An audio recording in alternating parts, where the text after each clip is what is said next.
તો કોલકાતાની ઘટનાના વિરોધમાં વડોદરાની એસસીસી હોસ્પિટલના જુનિયર તબીબો પણ હડતાળ પર ઉતર્યા હતા। તો તબીબોની હડતાળને પગલે દર્દીઓમાં રોષ જોવા મળ્યો હતો।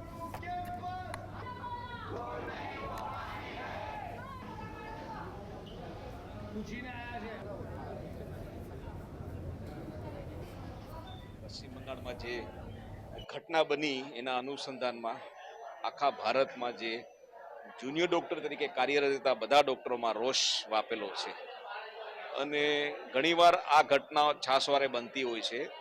રેસિડન્ટ ડોક્ટરો 24 કલાક અલગ અલગ જગ્યાએ ડ્યુટી કરતા હોય છે, તો એમની સેફટીનો ઇસ્યુ બહુ મોટો મુદ્દો છે। એટલે આ મુદ્દાને ધ્યાનમાં રાખીને કે હાલમાં જે જુનિયર ડોક્ટર એસોસિએશન છે, ઇન્ટર્ન ડોક્ટર એસોસિએશન છે, એ બધાએ ભેગા મળીને આખા ભારતમાં ઇન્ડેફિનિટ સ્ટ્રાઇક ઉપર જઈ રહ્યા છે।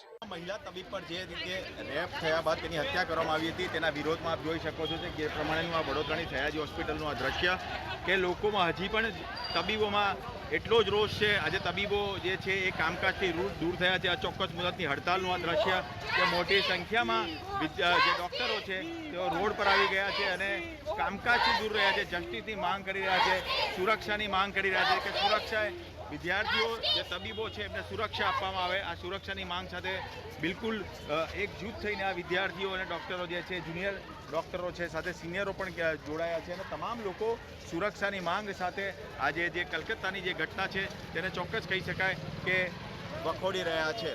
રૂપેશ ચોકસી, GSTV વડોદરા।